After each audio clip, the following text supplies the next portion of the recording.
In 1690 AD, during the 29th year of the Kangxi reign in the Qing dynasty, the Grand View Pavilion was completed in Kunming. On a breezy morning 24 years later, in the first year of the Qiangrong reign, a hermit dressed in a cloth gown visited the Grand View Pavilion on the side facing Dion Lake. His name was Sun Rangwang. Hailing from Sanyuan County in Shaanxi, he traveled here because his father served as a military attaché in Yunnan. In the Qing dynasty 300 years ago, the Dion Lake was not that well known. Although Dion Lake is the sixth largest freshwater lake in China, it was not as famous as it is now due to its remote location. From the Grand View Pavilion, the 50-year-old Sun Ranwang saw the vast Dion Lake surrounded by willows, duckweed and reeds. Faced with this beautiful scene, he felt inspired, and his mind filled with ideas. It was as if he was having an out-of-body experience, being somewhere outside of time and space. The beauty of Dion Lake and his uncontrollable emotions prompted him to write a momentous couplet.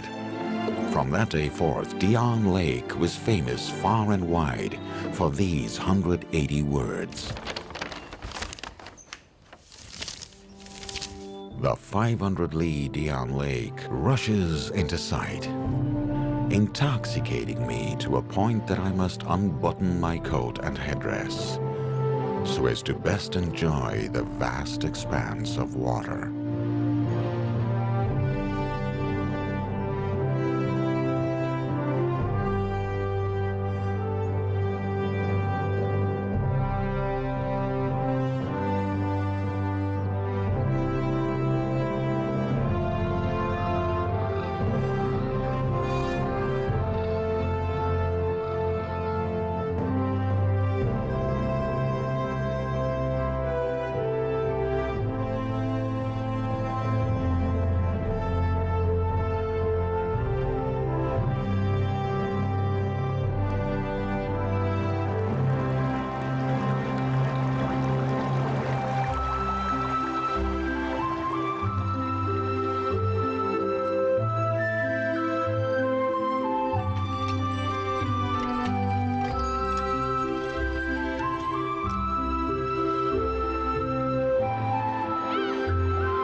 About 3 million years ago, the Earth's crust shifted to leave a brown and red basalt precipice on the western coast of Dion Lake, which forms the western hills of Kunming.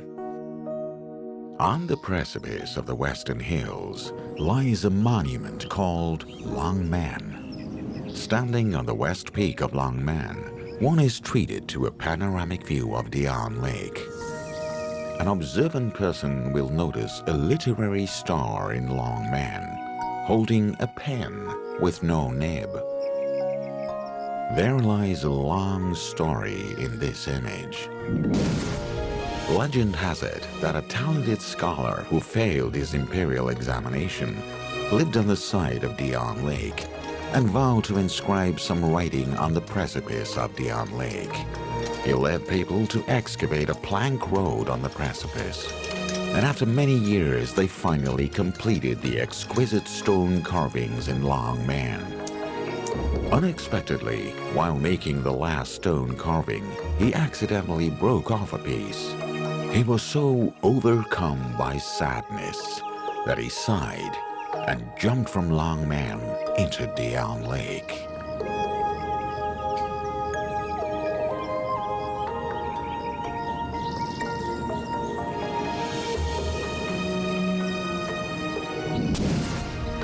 The world is always transforming. We cannot have a better idea of how Dion Lake has changed over time. Geological research has found that the water level of Dion Lake was very high 30,000 years ago. This suggests that Dion Lake, as we know it today, has narrowed many times since its formation. Dion Lake is slowly shrinking due to both natural and human activities. When all is said and done, this has created more space for Kunming to grow.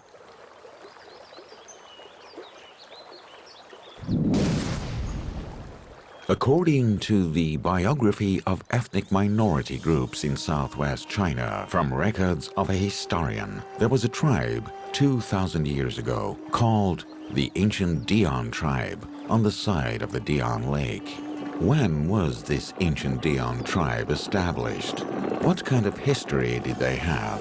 Why did they decline? Answers to these questions still elude us. Nonetheless, we can be certain that the ancient Dion tribe once fell under the Han dynasty. The ancient Dion culture, which flourished during this period, has been confirmed by numerous local historical documents.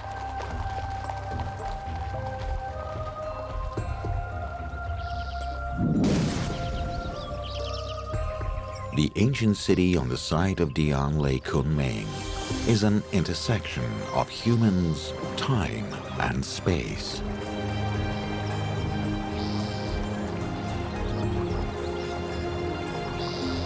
In approximately the 4th century BC, in the remote and unknown region of Kunming, Yunnan, there were numerous caravans crossing canyons, arriving in South Asia, Southeast Asia, and India. The paths taken by these caravans were historically known as the Southern Ancient Post Roads, which were around 200 years before Zhang Qian came to open the Northwestern Silk Road in the Han Dynasty. After the destruction of Delhi state in 1276, Kublai moved the political and cultural center of Yunnan from Delhi to Kunming.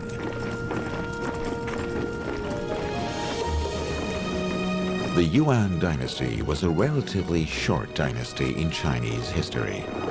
After more than 100 years, the Ming army marched southward and unified China again.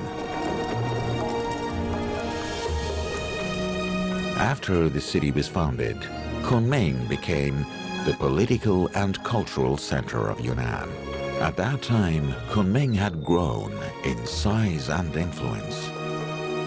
The city, which was established around Dion Lake, was built using Ming bricks, a strong foundation for Kunming's eventual growth.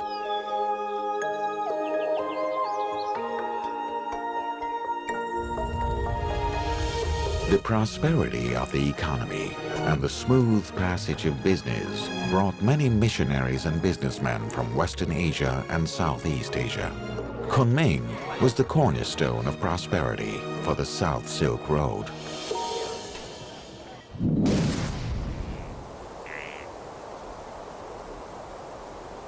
The people of Kunming consider Dion Lake to be very large, but for the rest of the world, Dion Lake seems quite small. For those who've lived around Dion Lake for generations, they dream of going out to see the wider world.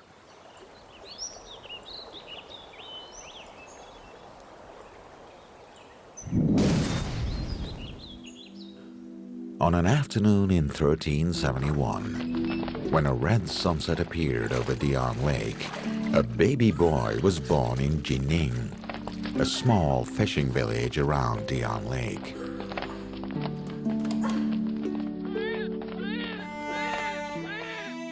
His father was a poor fisherman, and his mother a humble village woman.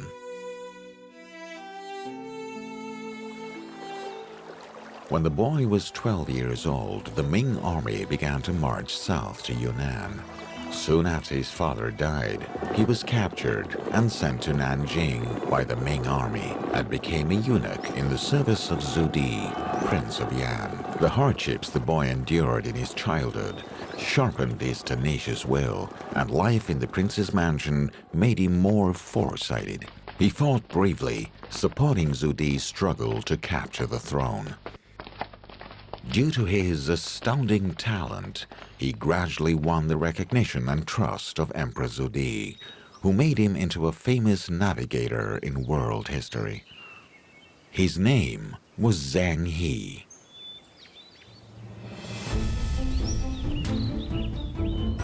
Dispatched by the Ming Emperor, Zhang led a fleet of 10,000 men abroad several times.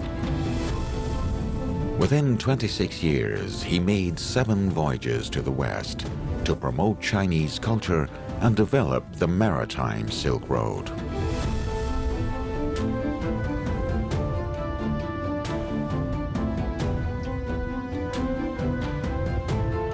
He reached Java to the south, the Persian Gulf and the Red Sea to the west, and the eastern coast of Africa to the south of the equator.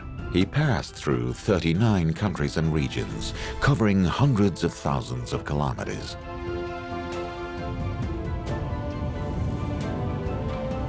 In the 8th year of the Xuandi reign, during the Ming dynasty, Zhang He, a highly respected man, died of disease at the age of 62 on his 7th voyage, returning to China from Guli, a city in India known as Kozhikode today.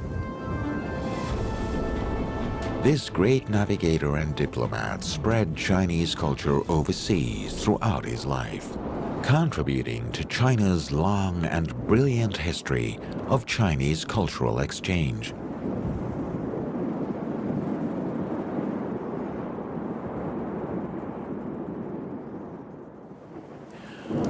Over 200 years after Zhang He's death, the Ming dynasty finally came to an end, overcome by cowardice and corruption.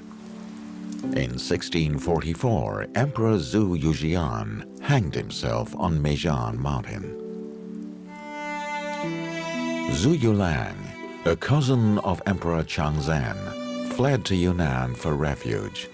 Li Dinggao, a Yunnan native who opposed the Qing, welcomed Zhu Yulang to Kunming and made him emperor, and construction began overnight on a palace for Zhu Yulang in Kunming. However, before the palace was completed, Wu Shangui was leading Qing soldiers into Shanhaiguan Pass, all the way to Yunnan. At Jingshang Temple in Kunming, he tracked down Zhu Yulang and killed him. Wu Shangai, who gained much from the demise of the Ming dynasty, was promoted to Pengqi Prince by the Qing Empire. In his later years, Wu Sangui lived in the Golden Hall on the outskirts of Kunming.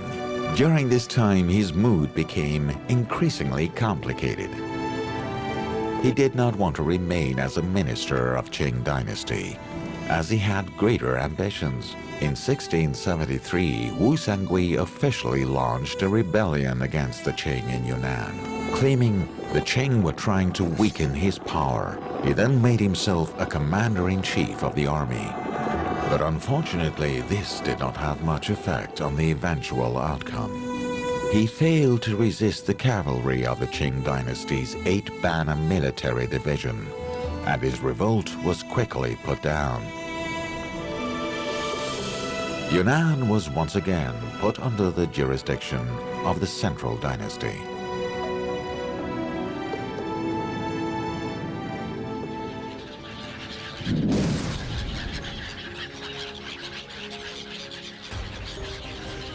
Kunming truly is a city filled with legendary stories. In today's downtown, there is a park called Qiyu Lake. The crystal clear lake is surrounded by drooping willows. During the early winter season, red-headed gulls fly to Kunming from the freezing cold of Siberia, and the Qiuhu Lake becomes one of their winter habitats. Most of the people who appreciate the gulls around Qiuhu Lake know that 100 meters away lies a solemn French-style courtyard. This is the Yunnan Army Lecture Hall, which is as famous as the Whampoa Military Academy in the early Republic of China.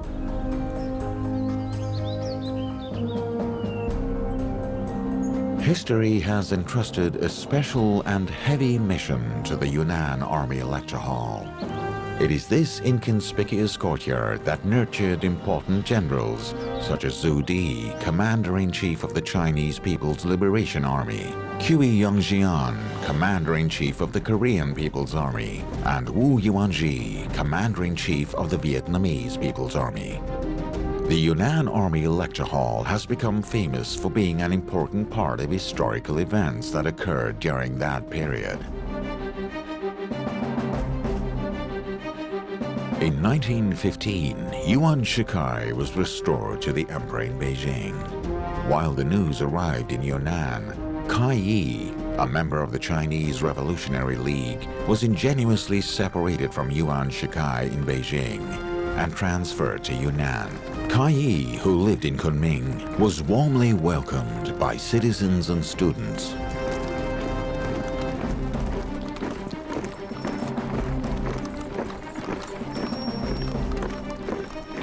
Kai Yi took the lead to oppose Yuan Shikai and launched a major military operation in Yunnan.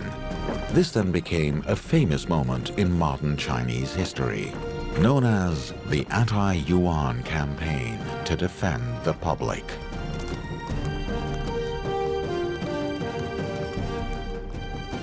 Kai Yi chose Kunming as the base for his anti-Yuan military initiative, mainly because of the special geographical position of Yunnan, in addition to his good relationship with Tang Jiao, who was the governor of southwestern China. Yunnan, adjacent to Southeast Asian countries, has a critical strategic position. From December of 1883 to April 1885, a war broke out between China and France. Under the aggression of big powers with modern tools of war, China was eventually yielded to France, and the invaders opened the gateway of southwest China and planned to build the Yunnan-Vietnam Railway. In order to build this railway, nearly 300,000 railway workers from Yunnan and neighboring provinces were put to work. Of the 859 kilometers long Yunnan-Vietnam Railway, 464 kilometers were within Chinese territory. The project took 7 years to complete and cost at least 100,000 lives.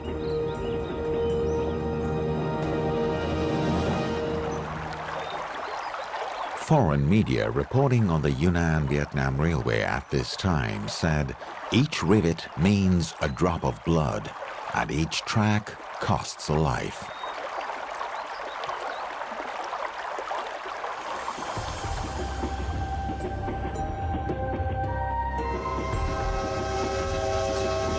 The Yunnan-Vietnam Railway in southwest China officially opened in 1910.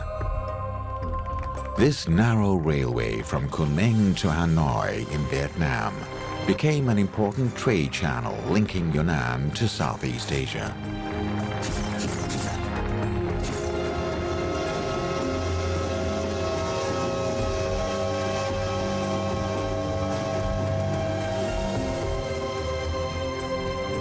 In February 1942, after negotiating with allies, France transferred sovereignty of the 464-kilometer Chinese section of the Yunnan-Vietnam Railway to China. And finally, the Yunnan-Vietnam Railway was in the hands of the Chinese.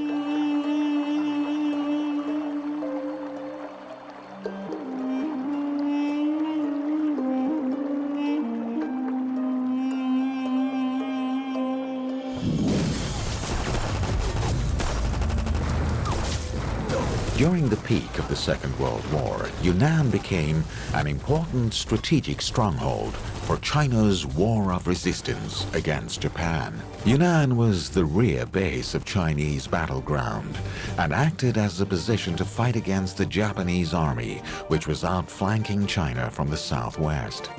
During the War of Resistance against Japan, the Yunnan-Burma Road, completed in June 1938, also played a great strategic role.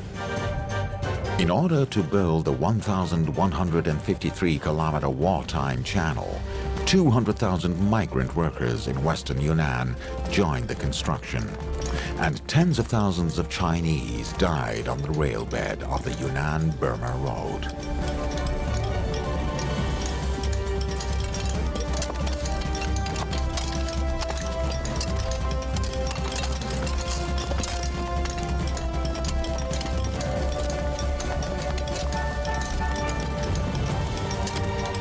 This massive project was completed in 9 months, thanks in part to the people's common drive to fight the oppressor, sacrificing personal gains for national interest. American missionaries in China marveled at this project. Reports of this project at home and abroad said that it both inspired Chinese people to fight against Japan and awed the world.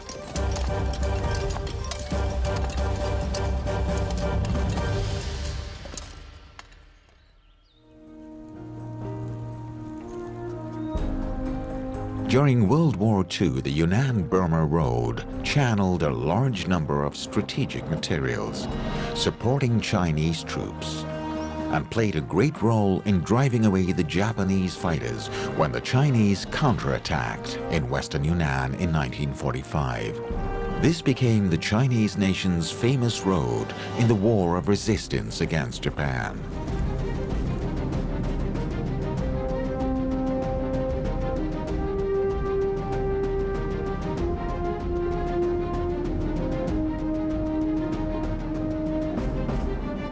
Apart from the Yunnan-Burma Road, there was another route to foreign countries that supported the War of Resistance against Japan.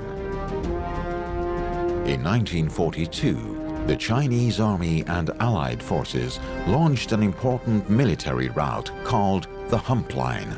The route began in Assam, India, running through the Himalaya Mountains and Gaoligang Mountains to the east, and went over the Nu River, the Langchang River, and Jingsha River to reach Kunming Wujiaba Airport. The total length of this route exceeds 800 kilometers. Mountains along this route were mostly snowy peaks, with an average elevation of 4,500 meters to 5,500 meters, and the highest elevation being over 7,000 meters.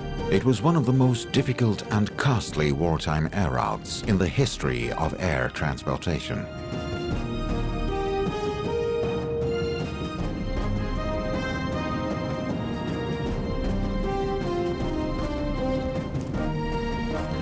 In 3 years, from 1942 to 1945, Allied countries mobilized 2,100 aircraft, involving more than 84,000 staff, transporting more than 850,000 tons of strategic materials and more than 30,000 soldiers. According to post-war statistics, on this route, Allied forces lost about 1,500 of their aircraft, costing the lives of more than 3,000 pilots, more than the lives of the pilots lost during the air battle over London. Innumerable Allied pilots and Chinese soldiers were laid to rest on this arduous route. They sacrificed their lives for the world's anti-fascist war and the Chinese War of Resistance, and succeeded in their battle on the Asian front.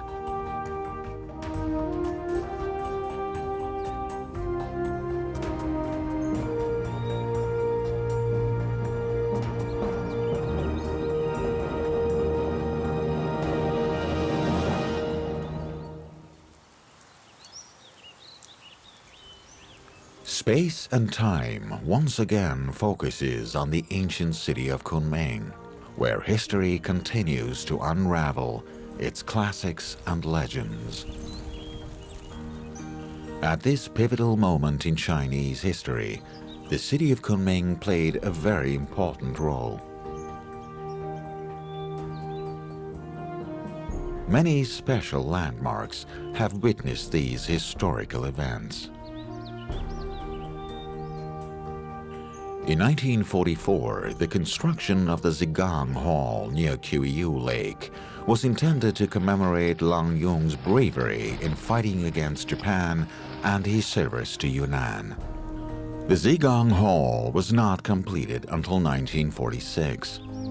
At this time, the War of Resistance against Japan had already succeeded, and a public referendum determined to rename it as the Victory Hall of the War of Resistance against Japan.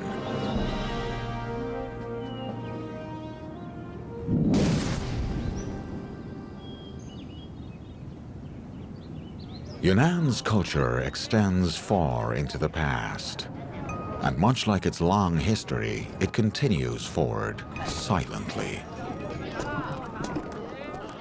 From 1938 to 1946, this culture grew even stronger. In this period, China was experiencing a critical moment of rebirth. It was in these difficult years that Kunming welcomed a period of great masters and prosperous cultural development. In 1938, the Peking University, Tsinghua University, and Nankai University formed the National Southwest United University in Kunming, also known as the National Southwestern Associated University.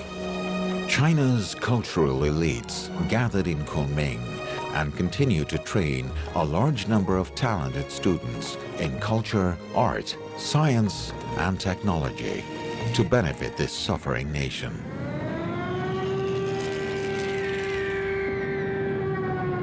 Whenever Japanese planes bombed Kunming and the sound of the air raid sirens filled the air, the army and people's priority was to first protect teachers and students.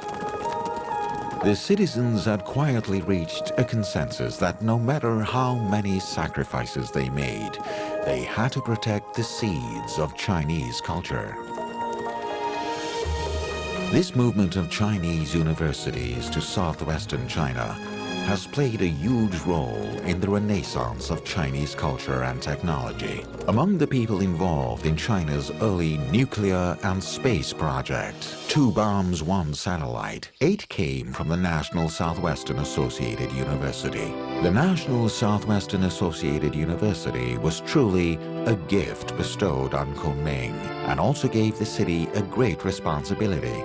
In the difficult years of the War of Resistance, the National Southwestern Associated University tenaciously maintained the spirit and cultural pride of the Chinese nation.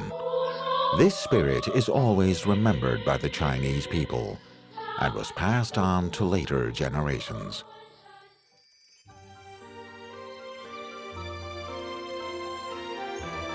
People who come to Yunnan today sometimes ask, why is it always like spring in Kunming? Well, Kunming is a huge plateau on the edge of the Dion Lake and is surrounded by many hills.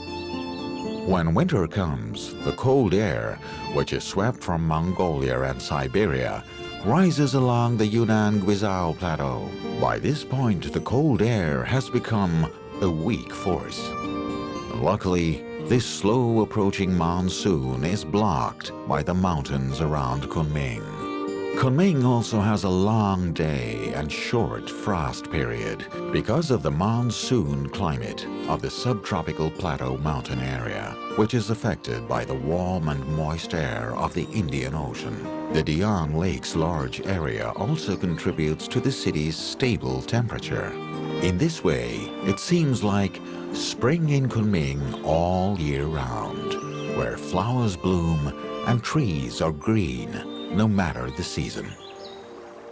In the middle of the Ming dynasty, the brilliant imperial scholar Yang Shengan was exiled to Yunnan. In 3 poems on Springview, he wrote, "The spring city scenery evokes the Lantern Festival with willows and flowers decorating along the bridge." Hence, Kunming was called Spring City. Today, many people think that flowers blossom everywhere in the spring city. A line from the poem Cold Food, written by Tang Dynasty poet Han Hung, is an aria to Kunming. This is a misconceived notion. In fact, the spring city in Han Hung's poem refers to the capital city of Chang'an and not Kunming in Yunnan.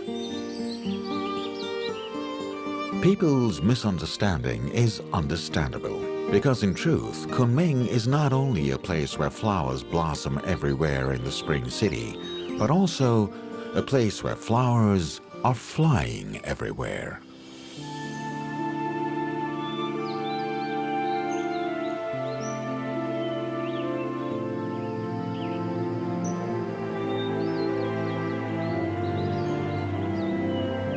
Some 80 kilometers south of Kunming, there is a natural stone forest with an area of 350 square kilometers.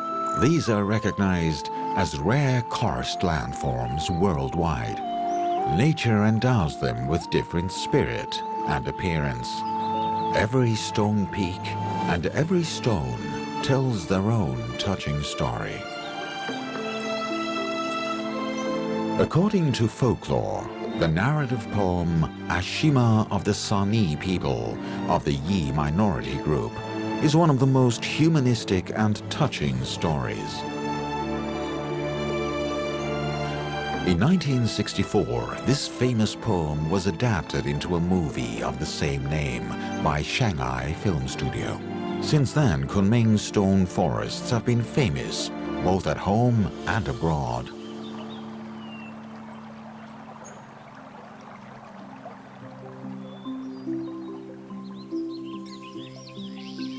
Different seasons create varied seas of different flowers, and people can sometimes get lost in the scenery.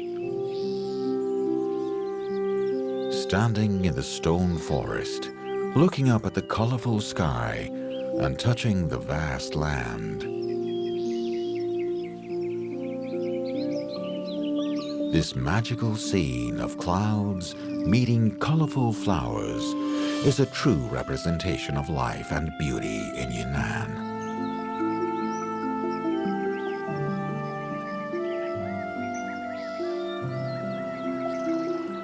Space and time converge in this spring city, and the ancient road extends into Kunming.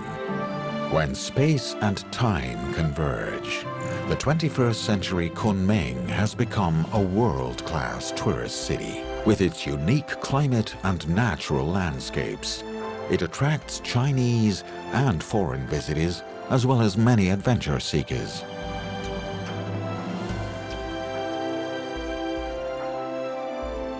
Yunnan is changing rapidly under this new source of business, and the historic city of Kunming is ushering in a fresh new spring. The city's unique location and cultural charm have transformed it into a bridge and link among China, South Asia, and the Southeast Asian countries.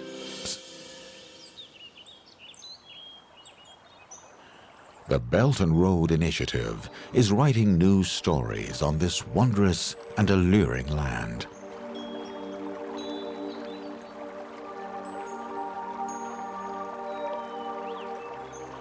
Surrounded by ever-changing clouds and dazzling flowers, the spring city of Kunming will continue to share its wonderful charm with the world.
霞飞舞红满天涯，在云下面，在云下面，在云下面是我的家乡呀。